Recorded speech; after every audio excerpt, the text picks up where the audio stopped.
Përshëndetje për të gjithë, po paraqitemi të paraqitemi të radhës për gjykatës themelore të Prishtinës, këtu për Pallatit të Drejtësisë, në bazën e diskutimeve të cilat jemi të realizuar në bashkëpunim me programin USAID-it për fuqizimin e sistemit të drejtësisë në Kosovë.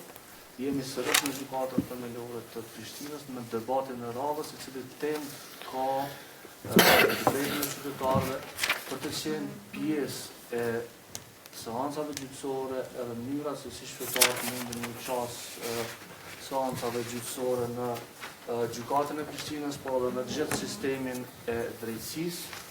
Në panel kemi student, gazetar, praktikant të gjykatës, e pashtu e kemi nderën të diskutojmë me gjykatësin Arben Hoti, në kryetarin e gjykatës zonën Afrodita Bityqi, me Labinot e Përshticën, janë prej monitoruesve gjykatës themelore të Prishtinës, edhe me zotni Nasser Hoxha, i cili është administratori i gjykatës, Agim Bityqi, i cili është shefi zyrës për menaxhimin e landeve në gjykatën themelore të Prishtinës, me qëllim që të marrëm sa më shumë në fjalë të rastit me majt një goqirja e këtij debati dhe në Afrodita Bityqi, kryetare e gjykatës themelore të Prishtinës. Përshëndetje të gjithë. Debati i sotshëm i organizuar nga BIRN dhe i financuar nga USAID-i për fuqizimin e sektorit drejtësisë në Kosovë, JSSP, ka të bëjë me temën e drejtat e qytetarëve për të marrë pjesë në gjykatore, rregullat e pjesëmarrjes së publikut. Unë sekretare e gjykatës themelore në Prishtinë, qysh në fillimin e mandatit tim, jam zotuar për transparencë në gjykatë, gjë cilën mund të publikuar në web portalin e gjykatës. Kur them se jam zotuar për transparencë në gjykatës, tham me kuptimin se jam zotuar që puna e gjykatës të shihet edhe nga publiku. Do të thotë gjykata të lejoj publicitetin, gjë e cila është e lejuar me ligj dhe me kodin e procedurës penale të Republikës Kosovës, konkretisht me nerin 293, ku është i garantuar publiciteti i shëtimeve gjyqësore. Kjo do të thotë se qytetarët e Kosovës kanë mundësi dhe kanë të drejtë që punën e gjykatës të shohin për së afërmi, kanë të drejtë që të asistojnë në seanca, gjithsesi aty ku zhvillohen shërtime gjyqësore, ku lejohet publiciteti i gjykimeve, të marrin pjesë direkt duke parë punën e gjykatës. Me kodin e procedurës penale të Republikës Kosovës, në mënyrë decisive është e parapar publiciteti, gjithsesi është e parapar aty ku lejohet publiciteti i shërtimeve gjyqësor. Parimisht thuhet se shërtimet gjyqësore janë publike, mirë po ka edhe përjashtime ku publiku nuk mund të marrë pjesë dhe të sheh punën e gjykatës. Për publicitetin e punës e gjykatës, besoj që jeni ndjeni gjithë se kjo gjykatë nga dita në ditë po ngrit publicitetin, transparencën e punës së saj, ku ju si student, qytetarët e interesuar dhe çdo kujt që i intereson me pa punën e gjykatës themelore të Prishtinës, nëse nuk mund të vinë direkt marrin pjesë në shërtime gjyqësore dhe të jenë prezent aty në sallat e gjykimit, ata mund të shohin këtë publicitet ose këtë transparencë, këtë nivel të transparencës së kësaj gjykatës edhe përmes web portalit, përmes Facebookut të gjykatës, që tani gjykata ka të hapur edhe llogarinë e saj në Facebook. Mund të shohin vendimet e gjykatës që publikohen aty dhe mund të shfletojnë ato vendime, cili do për çka ju intereson, qoftë për hulumtimet ndryshme që ju interesojnë shkencëtarëve apo studentëve që studiojnë, orarin e seancave, pastaj publiciteti zgjat shumë, po kisha me hap debatin edhe kisha më pyet se çdo herë kur kërkohet se unë ta dhom ndonjë përgjigje lidhur me këtë temë. Në panel e kemi edhe gjyqtarin Arben Hotin, janë edhe gjykatës që është i përfshirë në gjykime penale dhe në gjykime të korrupsionit. Cili është qëllimi i publicitetit të seancave gjyqësore dhe çka synohet me umrri të qenë seancat e hapura dhe publiku me qenë sallë, përfshi edhe mediat. Po, sigurisht faleminderit për këtë mundësi që na dhat, po sigurisht se qëllimi i publicitetit të shqyrtimit gjyqësor është transparenca. Domethënë është alfa dhe omega, fillimi dhe fundi është transparenca që ne në punën tonë si gjykatës të jemi sa më transparent lidhur me provat të shqyrtuara në shqyrtimin gjyqësor dhe vendimet tona, si dhe opinioni publik të sigurohet se ne i respektojmë procedurat të parapara me ligj. Ne, siç tha dhe kryetarja, kështu edhe në strategjinë përmirësohemi në punën tonë, të jemi më të kujdesshëm për respektimin e të gjitha procedurat të parapara me ligj, me qëllimin e fundit që të gjykata të bjen në aktgjykim të arsyetuar, bazuar në prova dhe fakte. Ashtu si tha kryetara, publiciteti në shqyrtimin e përcakton në 293 dhe kë nën ka të bëjë me publicitetin në shqyrtim gjyqësor, domethënë që lejohet pjesëmarrja e gjithë të interesuarve që janë të interesuar të ndjekin një rrjedhën e një shqyrtimi gjyqësor. Në vazhdim e kësaj, mendoj se i kontribon edhe transparencë dhe publicitetit në një farë forme. Kodi i procedurës ka paraqo edhe nenin 301 paragrafi 3, i cili lejon fotografimin, filmimin, regjistrimin televiziv dhe regjistrime tjera përpas regjistrimit zyrtar. Konsiderojmë se edhe ligjvënësi, edhe ligjvënësi kryesisht me këtë ka pasur një intens që të rritet, domethënë, të rritet transparenca e gjykatës në atë mënyrë që edhe në mënyrë vizuale të regjistrohen seancat gjyqësore. Meqense kodi ka paraqo kështu, me 9 shtator 2013 Këshilli Gjyqësor ka nxjerrë një vendim për miratimin e udhëzimit administrativ për regjistrimin gjatë shqyrtimeve gjyqësore, me cilin vendim, udhëzim, i ka përcaktuar disa udhëzime që definojnë kriteret dhe ofrojnë orientimin e gjyqtarëve në lidhje me lejueshmërinë dhe kufizimet. Kufizimet që mund të bën gjyqtari gjatë kërkesave të parashtruara në gjykat, për kërkesat e parashtruara në gjykat, për regjistrim vizual. Kufizimet e regjistrimit përgjithsisht janë edhe kufizime ligjore, domethënë kur ato që parashë dhe ligji, kur janë seancat e mbyllura, kur zbulon ndonjë shëtësi sekret shtetëror apo edhe familjar, pse jo. Gjykata gjatë vendosjes mbi kufizimin e regjistrimit duhet të ketë parasysh disa kritere: shkallën e interesit publik në procedurë, ndikimin e regjistrimit në të drejtat e palëvat që thash më herët, edhe një natyrën private të dëshmisë dhe një sër kritereve tjera të cilat i ka parapar kjo rregullore. Këtë rregullor është parapar për hir të objektivitetit që edhe në seancë gjyqësore mund të regjistrojnë 2 apo më shumë mediume të interesuara. Kjo indikon, konsideroj se indikon besueshmëri se opinion publik që mos kemi paraqitjes reale me ju. Ne kohëve të fundit, pothuajse në 100% të raste, përveç ndonjë rasti, kemi vendosur që transparencën në kuptim të lejimit publikut dhe monitorimit, ingjizimit të seancave ta lejojmë në çdo rast. Kësaj ne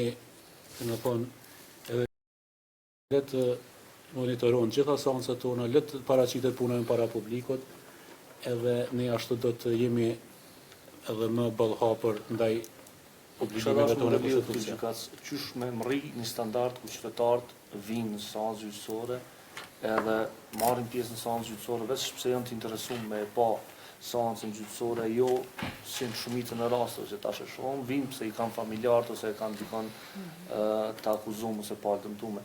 Thjesht me qenë një komunitet ku qytetarët vinë me pa nëse krimi që në ata e kanë pa ose e kanë di është u gjyku prej gjykatës. Unë konsideroj se kjo lidhet me rrjedhat e përgjithshme të shoqërisë tonë dhe nivelet të zhvillimit të vetdijes si llogaridhënies të vend popullatës së Kosovës. Ne synojmë të jemi atje. Ne kemi raste kur persona të caktuar për çështje kërkimore. Asi raste kemi hallë, domethënë studentë të ndryshëm të cilët dojnë, ose kemi raste kur persona të caktuar para përgatitjes provimit të jurisprudencës, vinë dhe monitorojnë, po thash këto ndërlidhen me atë aspektin shkencor. Nuk mund të them me saksi plot se a ka kësi raste, edhe pse ne këtë vend mund ta marrim edhe prej spotorëve të sigurimit. Janë shumë të rralla, është e vërtet, nuk mund ta përjashtojnë ndonjë rast si mundësi. Mundësia është për të gjithë qytetarët e Kosovës.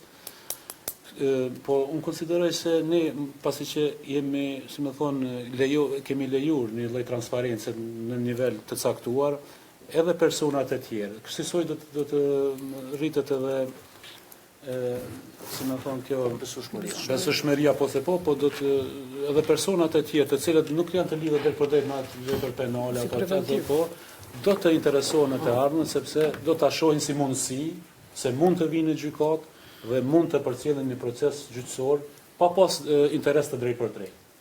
Unë besoj se live prej seancave gjyqësore, mediat vesh kanë transmetuar drejt për drejt shpalljet e gjykimeve. Ekziston një lloj zbrasti religjore nëse transmetimi drejt për drejt është i lejuar ose jo. A keni qëndrem, a duhet me u shqyrtu kjo mundësie dhe në çështjet kryesore ndoshta me pas transmetime drejt për drejta për publikun? Deri me tani transmetimet e drejt për drejta për publikun direkt nga salla e gjykimit ato bëhen me lejen e kryetarit të trupit gjykues, do të thonë ai e vlerëson, i lejon apo nuk i lejon. Aty ku kanë qenë vendimet publike, gjitha janë leju, deri më sot që të gjitha janë leju. Ne jemi të praktiku kështu, jam ndjeni për atë zbrasi që tekstualisht nuk është shkruar e lejuar apo e ndaluar. Çdo gjë që nuk është ndaluar për mua është e lejuar, kështu që për hir transparencës edhe të informimit direkt të qytetarëve ne kemi lejuar xhirimin drejt për drejt në sa. Shëndarës me hap diskutimin labinat për një kohë gjatë ke përcjell seanca gjyqësore të gjykatë. A ke vrejt, a ka qytetarë që të vinë me përcjell seanca, vetëm se dojnë me qenë të informuar dhe çka duhet më bëj që më ndryshu kjo praktiku, vetëm palë të interesuar vinë gjykatore me përcjell seanca gjyqësore. Po Krishnek, faleminderit për fjalën. Siç e thatë edhe ju, jam njëri prej monitoruesve të bjenit në Pallatin e Drejtësisë, në gjykatën themelore të Prishtinës, por edhe në atë të apelit. Më me thonë që, si që thatë edhe jo, është shumë i pak numri qytetarëve të cilët vinë me qëllime tjera përpos atyne që kanë të afërm të tyre të akuzuar për të përcjellë seanca të caktuara. Nuk e di se çfarë mund të bëhet, por ndoshta qytetarët hezitojnë qoftë prej një kontrolli cilën ata i nënshtrohen kur vinë në hyrje të gjykatës. Shpeshherë kemi pa qytetarë cilët kanë ardhur në mënyrë vullnetare. Kam pas edhe kolegë të mi të cilët kanë ardhur me përcjell gjykime dhe në momentin kur jam pyet për sigurimit se cilën gjykim konkretisht dëshironi me përcjell, duke qenë se ata nuk kanë pas një target caktuar për një gjykim, po thjesht kanë ardhur me përcjell ndonjë seancë penale, ata në farë forme janë dekurajuar. Konsideroj se sidomos personat përgjatë sigurimit do të me pas pak konsiderat, edhe një farë forme nashta dhe mi asistu ose thjesht mi uzu në web portalin e gjykatës, ku janë të paraqitura gjitha seancat, edhe ato aty me mujt me gjejt vetën. Në anën tjetër kisha dashur me folë edhe për këndvështrimin tim si gazetar ose monitorues, edhe me tregu që prej momentit kur unë kam fillu punën në maj të vitit 2014 edhe deri tash, megjithse baza ligjore që rregullon ose prek transparencën, siç e përmendi kryetaria dhe gjyqtari i nderuar, kanë mbet njëjtë, nuk ka pas ndonjë ndryshim, megjithatë në praktik ka një zhvillim të jetë madh. Më kujtohet fare mirë kur objekti i gjykatës ka qenë te muzeu, atje objekti i vjetër i gjykatës. Po, ka qenë shumë e vështirë, ndoshta edhe e pamundur që me marr pjesë në një seancë për arsye se qysh në start, si që përmenda, sigurimit tu ka drejtu cilën seancë konkretisht dëshiron me përcjell. Ti u dasht me u informu përmes monitorit i cili ka qenë hyrje të gjykatës dhe dënat e paraqitura në monitor kanë qenë të cekta edhe sipërfaqësore që ti më arrit me përzgjedhë një gjykim interesant. Duhet me thonë që me hyrjen me aktivizimin e web portalit gjykatës së gjitha gjykata në Kosovë, kjo gjendje ka ndryshuar shumë për të mirë. Tashmë na kemi gjitha seanca gjyqësore të cilat dëshirojnë mi përcjell, kemi dhënat për mbajtjen, shtyrjen e seancave, gjithashtu çka është edhe më e rëndësishme, çështja jonë të dokumentet, aktakuzat dhe dokumente tjera, është bërë shumë më i lehtë për neve. Mirë po, me gjithë se ka pas përmirësim caktum, prap konsideroj se ka nevojë për përmirësim më të tjeshëm. Kjo në drejtim të asaj që ende ka rast që përkundër që neve na lejohet filmimi, fotografimi i seancave, ka gjyqtarë caktum të cilët kufizojnë gjerimin e seancave në 5 apo 10 minuta. Madje kem pas rast ku në vetëm 1 minutë gjyqtari të zonë që ke të drejtë vetëm 1 minutë konkretisht me marrë pamje prej seancës. Kjo një farforme cungon shumë të drejtën tonë dhe nuk na jep mundësi me pasqyrua çka po ndodh në gjykime të caktuara. Kjo nuk është një praktikë që bëjnë gjithë gjyqtarët, po megjithatë ka shembuj të caktuar gjyqtarëve cilët e bëjnë këtë dhe në momentin kur ne kërkojmë arsyetim apo shpjegim se pse është kufizuar vetëm aq seanca, ata na thonë që do të lëshohet një akt vendim ku do të arsyetohet. E këtë akt vendim në rrallë herë se mëjnë me pas shasje edhe me pa arsyetimin.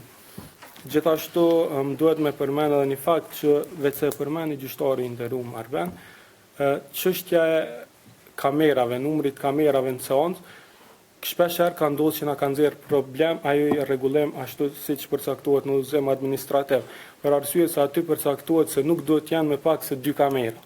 Mirë po duke ditë që ne si medium, si organizatë që jemi të interesuar me përcjell ndoshta pjesën më të madhe gjykimeve, ne jemi të përhershëm në seanca gjyqësore. Ne i përcjellim pothuajse çdo seancë, ndërsa në anën tjetër media caktuar vijnë vetëm në shpallje të gjykimeve në raste interesante. Pra ne vetveti nuk mundemi me plotësu kriterin që të jemi 2 kamera në seancën e caktuar, edhe nuk ka pas raste kur neve na ka mohuar drejta me gjeru seancën për arsye se nuk është përmbush kriterit që të jenë pranesh me 2 kamera.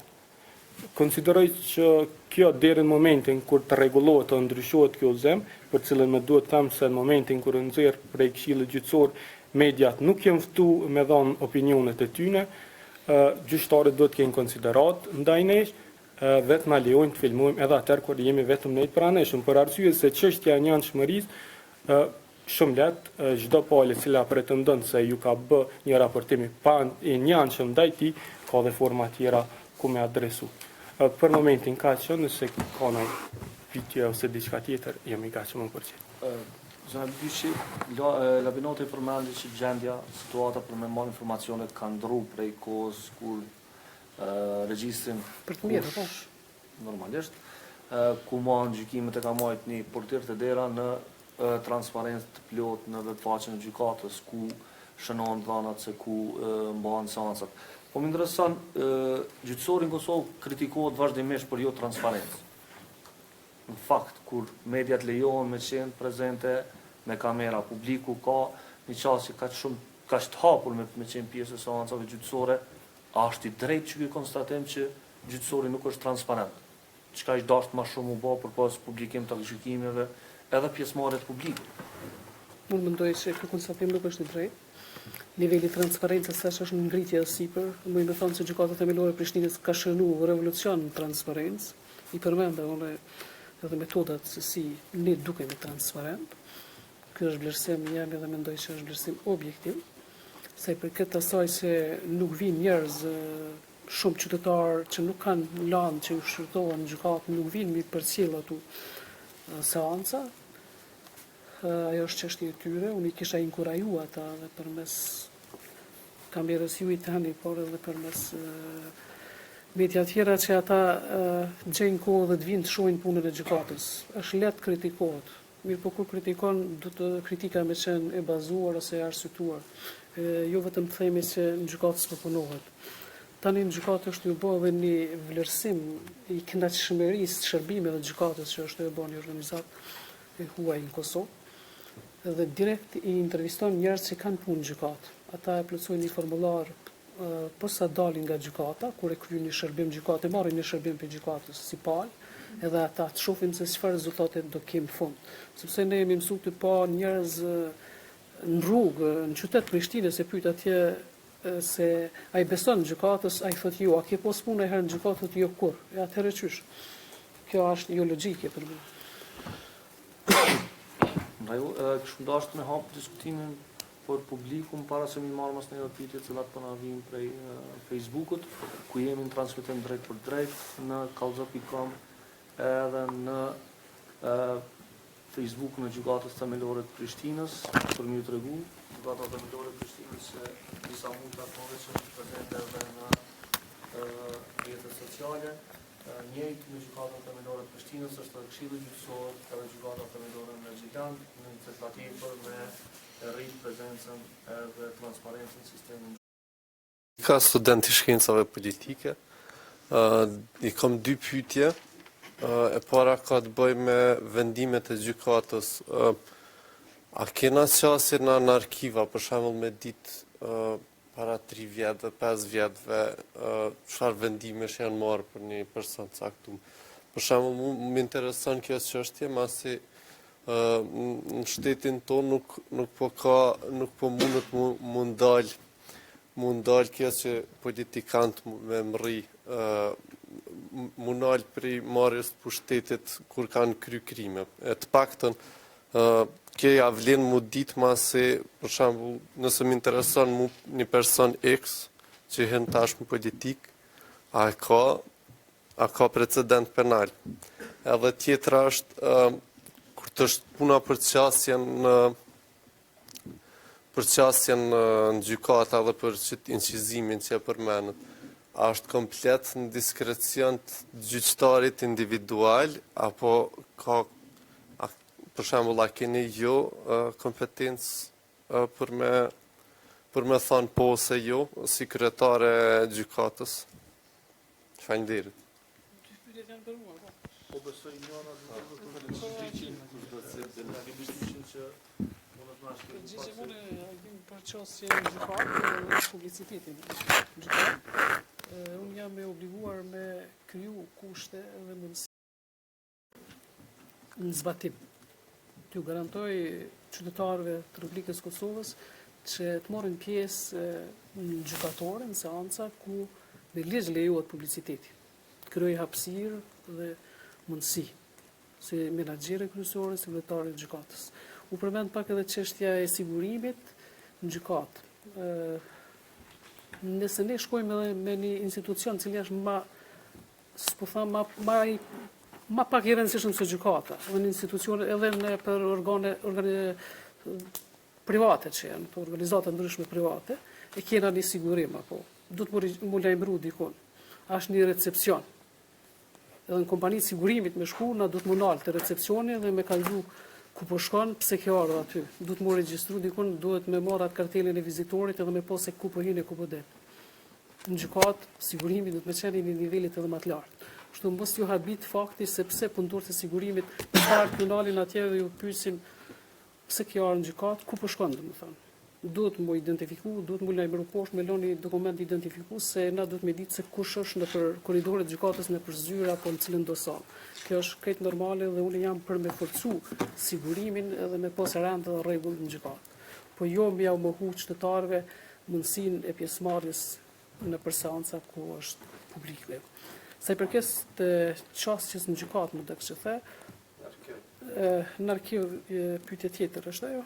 2 pyetje i patën, një do të përgjigjet edhe shefi për menaxhimin e gjykatës, më po të përgjigjet për pyetjen që parashtrove lidhur me çastjen në gjykatë për incizime seancave apo të shpalljes. The se është në diskrecionin e gjyqtarit apo unë si kryetari mundi me intervenu aty. Ashtu kështu. Gjyqtari i çështjes, kryetari i trupit gjykues, është i pavarur. Ai pavarësitë e tij ja garanton ligji dhe kushtetuta. Unë si kryetari i gjykatës nuk mund të shkoj të ndryhyj punën e tij dhe t'i them se këtu lejo transparencë, këtu mos lejo. Ai nëse i largon mediat nga salla e gjykimeve, ai është i obliguar me lëshu një vendim me shkrim edhe me arsyetu se pse s'ka leju mu bëhet xhirimi i asaj seance apo pse është përjashtu publiku për asaj seance me vendim me shkrim. Domethënë ai është i zoti i sallës aty i gjykimit. Edhe mbetet në diskrecionin e tij, është i garantuar me ligj. Sa i përket të vendimet,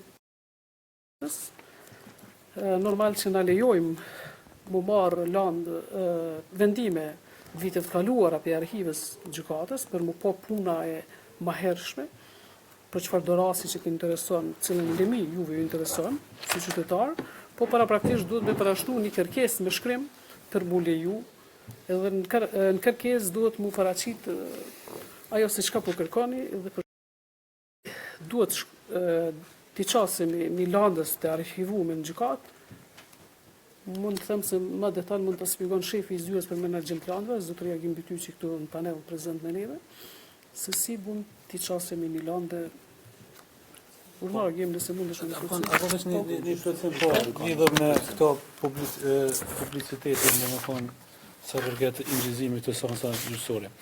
Keni parasysh kur ju referuar udhëzimit për regjistrimin gjatë shqyrtimit gjyqësor që ka nxjerrë Këshilli Gjyqësor është akt nënligjor, i cili përcakton disa kritere dhe gjyqtarët duhet ta respektojnë me përpikmëri. Është shumë interesante kufizimet e regjistrimit ky në nenin 3. Ky ka parapar për shembull si mundësi për kufizimin e regjistrimit nga gjyqtari thotë mundësia që dëshmitari apo pala dëmtuar e pretenduar do të refuzoj të paraqitet apo do të refuzoj të dëshmoj në procedurë. Është fjala kur janë mediat atë. Edhe i ka parapoj, i ka listu një mori tjera rastesh. Keni parasysh se puna e gjykatës është punë specifike, punë e ndihshme, ku kemi të bëjmë edhe ngaherë edhe me privatësinë edhe, por kjo në çdo rast duhet kur është interesi publik dhe interesi privat, do të në çdo rast të shqyrtohet nga kryetari i trupit gjykues. Vlen ajo çka tha kryetari i trupit gjykues e vlerëson gjitha rrethanat e rastit lidhur me publicitetin. Kësaj ai vendos edhe këtu nuk ka kurfar dileme. Kaq po. Unë për argim nëse kina isçanim se si Përgjigje prej zotëria Agim Bytyçi rreth çastit të arkiva se çysh mundet çysh janë procedurat. Po faleminderit, përshëndetje edhe në kaluar do të kemi prej pak. Po. Për ato çështë. Për dallim nga këto që falen para forcit deri tash, në arkiv shkruajnë gjitha lëndet të fuqishme. Domethënë vendimet që kanë marrë formën e prerë, edhe shkruajnë arkivuar, ose kanë përcjell kushtet ligjore. Deri tash, sidomos vitin e fundit, unë nuk e di një rast që është refuzuar për çështje në arkivet në gjykatës. Të gjitha kërkesat janë aprovuar deri tash që kanë qenë të parashtuara pa marrë parasysh të lëmisë civile, të ekzekutimeve ose të lëmisë penale. Natyrisht tash ky ligj për çështjen dokumente publike më shumë i referohet ka të bëjë tash me çështjen e arkive se sa me çështjen që u fal më herët. Ato kemi të bëjmë me ligjin për gjykatat, kodin e procedurës penale që i rregullon këtë çështje, ndërsa ligji për çështjen dokumente publike, duke pas parasysh specifikat e gjykatës, pak ndryshon për aty në procedurë më herët që tash janë të kodifikuar edhe me kodin penal. Ndërsa këtu kemi të bëjmë tash me arkiven që ligji për çështjen dokumenti zyrtare i vitit 2016 ju referohet gjitha institucioneve publike. Ndërsa tani me çështjen gjatë me transparencën për seancat gjyqësore kemi të bëjmë vetëm me specifikat që ka në seancë gjyqësore që marrën në gjykatë për shembull. Në kërkesat për në arkiv më shumë kanë qenë të natyrës studimore deri tash, edhe të cilat janë aprovuar më shumti. Por edhe ato janë disa kategori që refuzohet. Tash gjyqtari këtu nuk merr vendim, por sipas ligjit mund edhe të refuzohen, për shembull kur është siguria kombëtare në pyetje, po më thotë ligji siguria publike, parandalimi i hulumtimit të ndjekës dhe aktiviteteve penale, hulumtimet disiplinore, inspektimet e kontrollimit dhe mbikëqyrjes nga institucionet publike, privatësisë dhe intereset tjetër legjitim privat.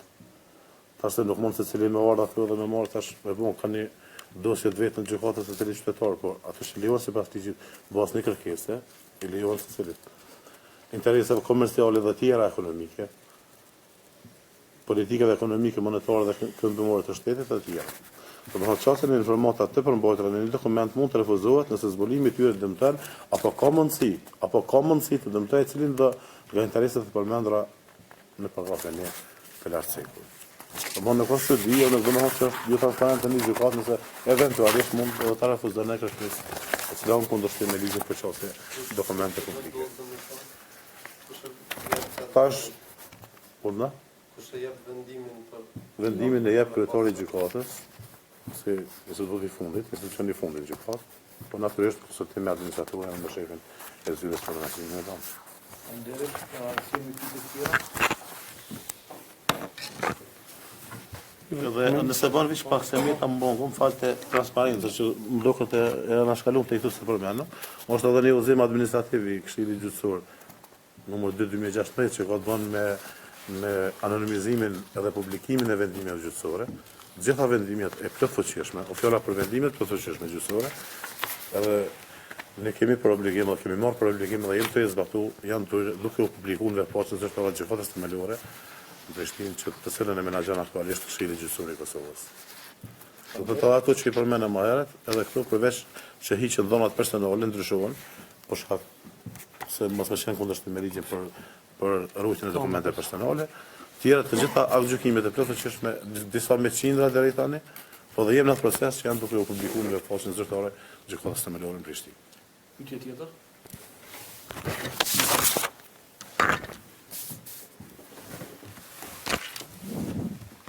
Derisa të kalojmë pyetje zyrtare, kemi në Facebook në partner problemeve se ekrani ende nuk punon për orare. Ku duhet të rregullohet? Jam dini që nuk punon, do të bëhet së shpejti në seanca orare, publikimet e gjykatës do të shumë një. Po edhe gjykata e dega e gjykatës themelore Prishtinës problema, dhe ajo do të ketë qasje në portalin e gjykatës, për do të publikojnë vendimet e seancave në portal. Mendoj se publikimi i orareve të seancave në portal është më i avancuar se sa në një televizor brenda gjykatës, në një ekrani, sepse aty e shohin vetëm kontorët e njerëzve që vinë në gjykatë, kurse në portal mund ta shesh për cilin do kanë në botës. Faleminderit. E marrë diçka si te kalu me pamjen në ekrane që janë hapësira të gjykatës. Përshëndetje, jam Blerta Ibrdemaj, po më intereson të di se në cilat raste bëhet përjashtimi i publikut nga pjesëmarrja në seanca gjyqësore. Pra në cilat raste një kryetar i trupit gjykues vendos që një seancë të jetë mbyllur për publikun. Publiku është i përjashtuar, se kur përjashtohet publiku, është rregulluar me kodin e procedurës penale dhe janë të listuara rastet kur përjashtohet publiku me ligj. Kur kemë bajmë me fëmijë, kur kemë bajmë procedura për të mitur, për shembull, rastet që janë vepra penale rreth jetës, integritetit seksual dhe jetës njeriut, domethënë janë të listuara në ligj dhe mundesh mi hulumtu dhe mi pa se kur përjashtohet. Kurse në rastet kur kryetari i trupit gjykues urdhëron mbylljen e seancës, thash ai gjithmonë lëshon vendim dhe në atë vendim i jep arsyet se pse po e mbyllet seancë. Kurse raste tjera që janë të lejume, nuk mbyllen ato. Kuptohet se publiciteti, pjesëmarrja e publikut në shërtimet gjyqësore morrin pjesë qytetarët moshës madhore, jo të mitur. Kemi pyetje tjetër? Me vish një plotësim? Po. Veç dhe ishta me qartësu lidhur me atë për çështjen e sigurimit që e përmenda, unë nuk e pata në kuptimin e lehtësimit kontrollueshmërisë, po vetëm në asoj një lloj udhëzimi ose asistence më dhënë qytetarëve, kryesisht studentëve, ku munden me i gjetë oraret e gjykimeve, edhe mos më u refuzu për me marrë me hyrë në gjykatë, në korridoret e gjykatës, për arsye se ata nuk e dinin seancë specifike cilën kanë me përcjell. Edhe lidhur me atë se ne jemi të vetëdijshëm që ligji edhe udhëzimi konkretisht ja kalon gjyqtarin diskrecion kufizimet e mundshme lidhur me kufizimin e gjerimit apo dhe mbylljen e të nësishme të seancës. Megjithatë, atë vendimi për mbyllje të seancës konsideroj që do të më kanë më detajuar për arsye se kemi pas rast kur kemi pas qasje në një vendim të tillë dhe nuk ka pas asgjë më shumë se ajo që është thënë seancë, kufizohet gjerimi në vetëm 1 minutë pikë. Gjithashtu më do të më përmend edhe diçka tjetër që ka pas raste kur për shkak të mungesës të hapësirës janë përjashtu mediat, konkretisht na dhe disa media tjera, prej një seance. Unë mendoj që personat përgjegjës trendit do të më qenë pak më të kujdesshëm që në rregull nëse nuk mundin me i lënë 10 kamera brenda, megjithatë të kenë 2-3 përfaqësues të mediave, të cilët kanë ardhur më herët dhe ata të opinionit të përcjellin rrjedhën e gjykimit. Faleminderit. Nëse s'kemi pyetje tjera, do të se kemi një fjalë të mbyllëse, të mërkurën kemi edhe një debat tjetër interesant, i cili ka më qenë pak ma specifik, kemi me folë për publicitetin e seansave të parabulgimit, ku besoj që kemi pasur pjesëmarrje më të madhe të studentëve, për shkak se dhe që kemi një kohë kur të mërkurën kthehen pas pushimeve studentët e tjerë. Okej, faleminderit. Tash në fillim jam zotu për transparencë, me garantu transparencë. Debatet e organizuara nga BIRN, gjitha debatet do mundohen atë gjej kohë, edhe pse kam agjendën bukur të ngjeshur, gjej kohë, hapësirë edhe të përballem me juve në debatet e tilla, duke menduar se kështu edhe do ju ndihmoj të përgjigjem pyetjet e juaja, po njëkohësisht të marr edhe kritika për juve që të përmirësohem, sepse gjithmonë ka vend për më mirë. Për debatin e radhës, do bëj përpjekje edhe pse kam ditën e ngarkuar atë ditë, është pas nesër e mërkurë. Mirë po, nëse unë nuk do të mund të jem prezent, kolegu im Arveni, njëri të është edhe zëvendës im, është nënkryetari i gjykatës, do të që më zëvendësoj dhe mundohet të jep përgjigje gjitha pyetjet e përshtatshme nga ju, të jep sqarime. Mirë po, në atë njëjtën kohë pranojmë edhe kritika për juve ose sugjerime nëse ju keni për ne. Tu e falenderu zotrin Agim Bytyqi, Labinot Lepërshtica, kryetarin e gjykatës Zotrin Afrodita Bytyqi, edhe gjyqtarin Arben Hoti, për mbyllim këtë transmetim të drejt për drejt, edhe shihemi sërish të mërkurën në transmetimin tjetër për gjykatës themelore të Prishtinës. Faleminderit.